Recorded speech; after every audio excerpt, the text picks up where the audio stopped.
Good afternoon सभी साथियों को। आज की इस वीडियो में हम सीखने वाले हैं प्रयोजनवाद के बारे में। और तो प्रयोजनवाद क्या है, इसका अर्थ क्या होता है, इसकी परिभाषा, इसके सिद्धांत, तो डिटेल में यहाँ पे डिस्कस करेंगे। तो वीडियो के अंत तक बने रहिएगा। 10 से 15 मिनट का ये टॉपिक रहेगा, ठीक है। इसके अंतर्गत हम इसको सम अप करने की कोशिश करेंगे। प्रयोजनवाद, इंग्लिश में प्रयोजनवाद को बोला जाता है क्या, प्रैग्मेटिज्म बोला जाता है। क्या बोला जाता है? प्रैग्मेटिज्म बोला जाता है प्रयोजनवाद को, ठीक है। और प्रैग्मेटिज्म को आप देख सकते हैं, इसमें दिया है प्रयोजनवाद अंग्रेजी भाषा के प्रैग्मेटिज्म शब्द का हिंदी रूपांतरण है। किसका हिंदी रूपांतरण है? प्रैग्मेटिज्म का, ठीक है। प्रैग्मेटिज्म का हिंदी रूपांतरण है। और अंग्रेजी भाषा की अगर बात करें, प्रैग्मेटिज्म शब्द की उत्पत्ति जो है, जो अंग्रेजी भाषा का प्रैग्मेटिज्म जो शब्द है, इसकी उत्पत्ति कहाँ से हो रखी है? ग्रीक भाषा के प्रेग्मा से हो रखी है। इसकी उत्पत्ति कहाँ से हो रखी है? ग्रीक भाषा का प्रेग्मा शब्द है, उससे इसकी उत्पत्ति हुई है, जिसका अर्थ क्या है? किया गया कार्य या व्यवसाय या प्रभावपूर्ण कार्य बोल सकते हैं। प्रेग्मा का अर्थ क्या हुआ? किया गया कार्य, व्यवसाय, प्रभावपूर्ण कार्य। कुछ विद्वानों का मत है कि प्रैग्मेटिज्म शब्द की उत्पत्ति जो है, ग्रीक भाषा के एक अन्य शब्द प्रैग्मेटिकोस से हुई है। ध्यान दीजिएगा, कुछ विद्वानों का क्या मत है कि प्रैग्मेटिज्म जो शब्द की उत्पत्ति है वो कहाँ से हो रखी है? प्रैग्मेटिकोस से हो रखी है। ग्रीक भाषा के एक अन्य शब्द प्रैग्मेटिकोस से हो रखी है। कुछ विद्वान तो कहते हैं प्रेग्मा से हो रखी है और कुछ कहते हैं प्रैग्मेटिकोस से हो रखी है। लेकिन अगर बात करें इसके भी शाब्दिक अर्थ की, तो इसका अर्थ क्या होता है प्रैग्मेटिकोस का? तो इसका अर्थ होता है व्यावहारिक या क्रिया। व्यावहारिक या क्रिया। इस प्रकार इन दोनों व्युत्पत्तियों के आधार पर जो है प्रयोजनवाद का अर्थ क्या हो गया? व्यावहारिकता से हो गया। किससे हो गया? व्यावहारिकता से। किया गया कार्य क्या डिसाइड करेगा कि आपने कैसा कार्य किया, तो उसके आधार पे ही आपका व्यवहार जाना जाएगा। तो दोनों का मतलब किससे है? व्यावहारिकता से ही है, ठीक। आगे देखिए, इसमें प्रयोजनवाद वह विचारधारा है जो उन्हीं कार्यों अथवा सिद्धांतों को सत्य मानती है। ध्यान दीजिएगा इस चीज़ को। प्रयोजनवाद वह विचारधारा है जो उन्हीं कार्यों और सिद्धांतों को सत्य मानती है जो किसी देश, काल और परिस्थिति में व्यावहारिक या उपयोगी हो। व्यावहारिक अथवा उपयोगी हो। इस चीज़ को ध्यान दीजिएगा। जो प्रयोजनवाद है वो क्या कहते हैं, जो भी हमारे सिद्धांत हैं या जो कार्य हैं, उन्हीं कार्यों या सिद्धांतों को ये सत्य मानता है। किन कार्यों या सिद्धांतों को सत्य मानता है?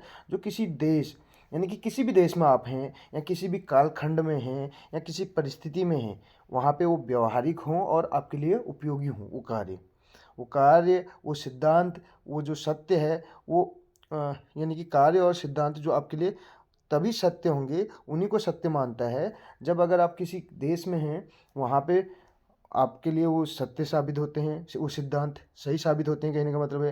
या किसी कालखंड में आप जी रहे हैं वहाँ पे, या किसी परिस्थिति में, परिस्थितियाँ भिन्न भी हो सकती हैं, और अगर उस परिस्थिति में भी वो कार्य आपके लिए क्या हो रहे हैं? उपयोगी हो रहे हैं, तो उनको ही ये क्या मानता है? सत्य मानता है।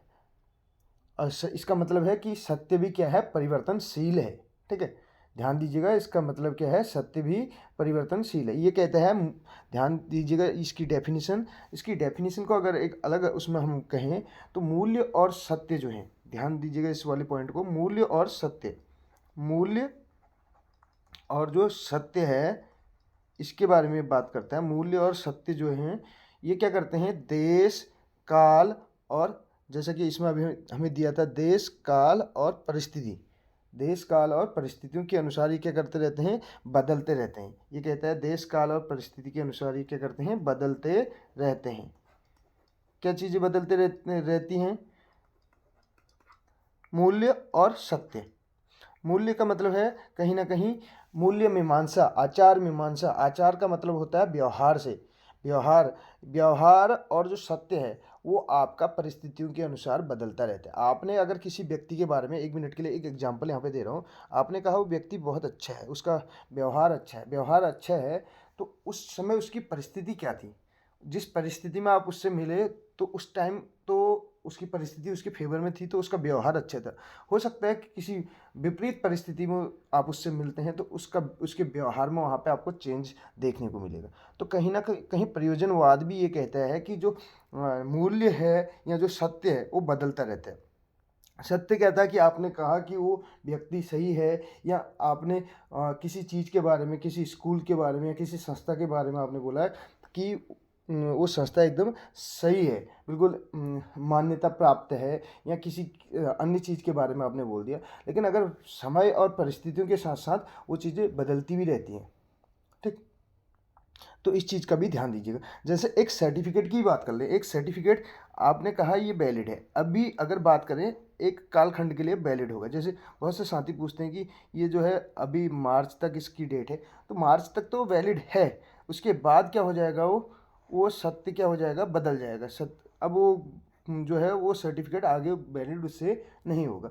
तो यानी कि कालखंड, काल की भी बात आ रही है। अब देखिए, काल, परिस्थिति और किसी देश के अनुसार यानी कि ये बदलते रहते हैं जो मूल्य और सत्य हैं। उम्मीद करता हूँ आपको समझ में आया होगा। आगे ध्यान दीजिएगा, इसी में इसके अन्य नाम बताए जा रहे हैं। प्रैग्मेटिजोस टिकोस से हुई है, ये हमने पढ़ लिया था। इसका व्यावहारिकता से होता है। प्रयोजनवाद वह विचारधारा है जो सत्य मानती है किसी देश, काल और परिस्थिति में व्यावहारिक या उपयोगी हो। यहाँ तक हमने पढ़ लिया था। प्रयोजनवाद को, अब ध्यान दीजिएगा, इस पॉइंट को आप नोट डाउन कीजिएगा। प्रयोजनवाद को प्रयोगवाद, प्रयोगवाद भी कहेंगे, एक्सपेरिमेंट होंगे इसमें। फलवाद, फलवाद का मतलब है इसका परिणाम, रिजल्ट, ठीक है। सत्य जो है परिवर्तनशील है, इसके अकॉर्डिंग क्या है, सत्य और जो मूल्य हैं वो क्या है, परिवर्तनशील हैं। प्रयोगवाद, प्रयोग होगा तो एक्सपेरिमेंट होगा, उसमें चेंज आएगा, ठीक है, एक्सपेरिमेंट करेंगे उसमें। फलवाद, फल क्या होगा, रिजल्ट में भी परिवर्तन आएगा। अनुभववाद, अनुभव मिलेगा, एक्सपीरियंस मिलेगा, कहीं ना कहीं आप को आपने जो पुरानी गलतियां कर रखी हैं उनसे एक्सपीरियंस मिलेगा, एक्सपीरियंस मिलना, कहीं ना कहीं उसमें भी चेंज आना। व्यवहारवाद, व्यवहार तो आपको पता है ही, परिवर्तित होते रहता है, समय काल जो भी आप बोलें, काल परिस्थिति इनके अनुसार बदलते रहते हैं। तो इतने इसके नाम है प्रयोजनवाद के नाम। प्रयोगवाद भी बोलते हैं इसको, फलवाद बोलते हैं, अनुभववाद बोलते हैं और व्यवहारवाद बोलते हैं। नेक्स्ट देखिए, अनुभववाद से रिलेटेड हमने एक पॉइंट डिस्कस किया था जब हम कल दर्शन शास्त्र से रिलेटेड जो वीडियो हमने अपलोड की थी, उसमें एम्पेरिसिज्म करके, जो सेंस ऑर्गन के द्वारा प्राप्त ज्ञान की बात कर रहे थे, father of empiricism Francis Bacon भी हमने बताया था। इससे पहले हमने एक वीडियो बनाई थी प्रकृतिवाद पे, जिसको आप लोगों के द्वारा बहुत पसंद किया जा रहा है, तो आप लोग का उसमें भरपूर सहयोग भी मिल रहा है। उम्मीद करता हूँ आगे भी आपका सहयोग मिलता रहेगा। और रही बात यूनिट 1 की, तो इसको कवर कराने की मैंने ठान ली है। तो जहाँ पे आपका भाई अगर किसी चीज़ को ले लेता है तो उसमें फिर पीछे नहीं हटता। तो ये मान के चलिए, इस जो यूनिट 1 है इसको तो कवर करा के छोड़ेंगे। इसके अलावा इंग्लिश लिटरेचर, ग्रामर और हो सके तो पेडागोजी भी भी वीडियोज आपको देखने को मिलेंगी। तो चैनल को अगर सब्सक्राइब नहीं किया है तो आप सब्सक्राइब कर सकते हैं। इसमें आगे देखिए, प्रयोजन और उपयोगिता पर बल देने से इसे प्रयोजनवाद कहा जाता है। अब ये किस पे, प्रयोजन, प्रयोजन और उपयोगिता, यानी कि कौन सी परिस्थिति में कौन सी चीज़ उपयोगी है और सत्य है, ठीक है। सत्य और उपयोगी कब माना जाएगा उसको, जब वो चीज़ उपयोगी होगी, ठीक है। इसीलिए इसको क्या कहा जाता है, प्रयोजनवाद कहा जाता है।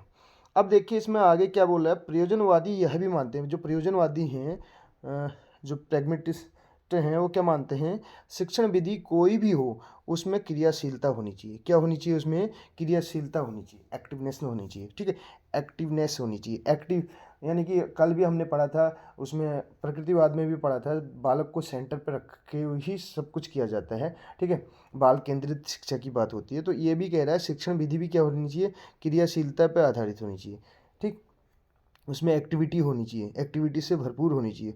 बालक को दिए गए कार्य उसके वास्तविक जीवन से संबंधित होनी चाहिए। अब देखिए NCF 2005 की अगर बात करें तो वो भी यही कहता है कि जो भी करिकुलम है वो क्या होना चाहिए, उसकी रियल लाइफ से जोड़ा जाना चाहिए। उसको जो भी शिक्षा है उसको किससे जोड़ा जाना चाहिए, बालक के रियल लाइफ से, वास्तविक जीवन से उसको जोड़ा जाना चाहिए, ठीक है। वास्तविक जीवन पे आधारित शिक्षा उसको देनी चाहिए। ये नहीं कि पढ़े कुछ और करे कुछ और। तो जो चीज़ें वो पढ़ रहा है उनको अपने अपने डेली रूटीन में भी वो फॉलो करे। यही यहाँ पे वास्तविक जीवन से संबंधित होना चाहिए, इसका मतलब यही है। और इसको ही ये स्थान प्रदान करते हैं, किसमें, प्रयोजनवाद में। अध्यापक बालक का एक मित्र होना चाहिए। अध्यापक को कैसा होना चाहिए, बालक का मित्र, निर्देशक होना चाहिए, इसके अलावा परामर्शदाता होना चाहिए, ठीक है। मित्र के रूप में कार्य करना है, निर्देशक के रूप में उसको जहाँ कहीं पे इंस्ट्रक्शन की आवश्यकता है, दिशा निर्देश की, वो देना, और एक परामर्शदाता भी होना चाहिए। शिक्षक के बारे में ये बता दिया। अब देखिए प्रयोजनवादियों के अनुसार बात करें तो शिक्षा के कोई पूर्व निर्धारित उद्देश्य नहीं होते। आगे इसमें ध्यान दीजिएगा, ये कह रहा है कि शिक्षा का कोई भी पूर्व निर्धारित उद्देश्य नहीं होता। जैसे लेसन प्लान बनाते समय भी कुछ उद्देश्य निर्धारित किए जाते हैं, ठीक है। लेकिन ये कह रहा है कि यहाँ पे वो तो शैक्षिक उद्देश्य हैं कि विशिष्ट और सामान्य और विशिष्ट उद्देश्य जो हम लिखते थे उसमें भी लेसन प्लान बनाते समय। लेकिन यहाँ पे ये कह रहा है कि कोई जो है शिक्षा के कोई पूर्व निर्धारित उद्देश्य नहीं होते। पूर्व में निर्धारित उसके कोई भी उद्देश्य नहीं होते, बल्कि उद्देश्य व्यक्तियों के होते हैं। उद्देश्य किसके होते हैं? व्यक्तियों के होते हैं। उद्देश्य को क्या बोलते हैं? उद्देश्य जो है उचित दिशा में किया गया प्रयास को ही उद्देश्य बोलते हैं। ध्यान दीजिएगा, उद्देश्य की डेफिनेशन क्या हो जाएगी? उचित दिशा में किया गया प्रयास। उचित दिशा में किया गया प्रयास, उचित दिशा में किया गया प्रयास ही जो है उद्देश्य है। उत दिशा, ठीक है। उद्देश्य का मतलब है उचित दिशा में किया गया प्रयास ही क्या है? उद्देश्य है। अब इसमें ये बोल रहा है उद्देश्य जो है शिक्षा के नहीं होते, शिक्षा के कोई पूर्व निर्धारित उद्देश्य नहीं होते हैं। ये उद्देश्य जो होते हैं वो किसके होते हैं? व्यक्तियों के होते हैं, और जो क्या करते हैं? देश काल एवं परिस्थिति के अनुसार बदलते रहते हैं। उद्देश्य भी बदलते रहेंगे। हो सकता है किसी को पहले किसी का उद्देश्य क्या था? एलटी की जॉब पाना, उसके बाद जब एलटी की जॉब उसको मिल गई तो उसके बाद वो लेक्चरर के लिए। तो उद्देश्य भी बदलते रहते हैं समय काल और परिस्थिति के अनुसार। इवन ये बोल रहा है देश काल और परिस्थिति के अनुसार, ठीक है। देश का मतलब है स्थान से, ठीक। तो स्थान और बात करें समय और परिस्थितियां जो हैं उनके अनुसार जो है व्यक्तियों के उद्देश्य बदलते रहते हैं। यही प्रयोजनवाद मानता है। प्रयोजनवाद कहता है कि मूल्य और सत्य जो है वो स्थायी नहीं होता है। स्थायी नहीं होता है कहने का मतलब है अस्थायी होता है। अस्थायी का मतलब है चेंजेबल होता है, ठीक है, जिसमें चेंज हो सकता है, उसमें परिवर्तन हो सकता है। आगे इसी में बोल रहा है प्रयोजनवादी पाठ्यचर्या उपयोगिता रुचि अनुभव एकीकरण के सिद्धांत पर आधारित होती है। प्रयोजनवादी जो पाठ्यचर्या है, जो करिकुलम है यहाँ पे, ठीक है, वो किस पे आधारित होती है? उसमें ये पॉइंट हमारे पास मेन है। एक तो उपयोगिता का सिद्धांत बोलते हैं, दूसरा रुचि का सिद्धांत, तीसरा अनुभव का सिद्धांत, चौथा जो है एकीकरण का सिद्धांत। इन पे आधारित होती है कौन सी? प्रयोजनवादी जो पाठ्यचर्या है। इसको भी आप नोट डाउन कर सकते हैं। इसके बाद प्रयोजनवाद के मूल सिद्धांत क्या क्या होते हैं इनके बारे में थोड़ा सा पढ़ लेते हैं। Fundamental principles of pragmatism. अब जो फंडामेंटल प्रिंसिपल्स हैं तो वो क्या क्या है प्रैग्मेटिज्म के? ब्रह्मांड अनेक तत्वों और क्रियाओं का फल है। ब्रह्मांड जो है, ये जो सृष्टि है, ये जो यूनिवर्स है, वो अनेक तत्वों और क्रियाओं का फल है। अनेक तत्व जैसे पंच तत्व आपने सुना होगा, उसके बारे में भी हमने डिस्कस किया था, और उन तत्वों और क्रियाओं का फल है। आगे देखिए कर्म, हमने कर्म के आधार पर भी पढ़ा था उसमें, ठीक। नेक्स्ट पॉइंट है भौतिक जगत मात्र का अस्तित्व। भौतिक जगत मात्र का अस्तित्व दूसरा सिद्धांत ये है इसका। तीसरा सिद्धांत ये कहता है पदार्थ जन्य क्रियाशील तत्व आत्मा। पदार्थ जन्य जो क्रियाशील है वो तत्व क्या है? आत्मा, ठीक है। अगला देखिए सहज सामाजिक प्रक्रिया का सोपान। सहज सामाजिक प्रक्रिया का जो सोपान है वो क्या है? मानव विकास। सांसारिक सर्वश्रेष्ठ प्राणी मानव। संसार का सबसे श्रेष्ठ प्राणी कौन सा है? मानव है, क्योंकि मानव चिंतन कर सकता है। इसके बारे में भी हमने दर्शन वाले टॉपिक में डिस्कस किया था। पशुओं से, अगर पशु और मनुष्य में बस इतना ही अंतर है, मनुष्य क्या कर सकता है? चिंतन कर सकता है। सुखपूर्वक जीवन यापन मानव उद्देश्य। मानव का उद्देश्य क्या होता है? सुखपूर्वक जीवन यापन करना। और सुखपूर्वक जीवन यापन करने के लिए ही ज्ञान प्राप्त करते हैं। हम क्या प्राप्त करते हैं? ज्ञान, ताकि ज्ञान के माध्यम से हम अपने जीवन को जो है अच्छे से सुखपूर्वक व्यतीत कर सकें।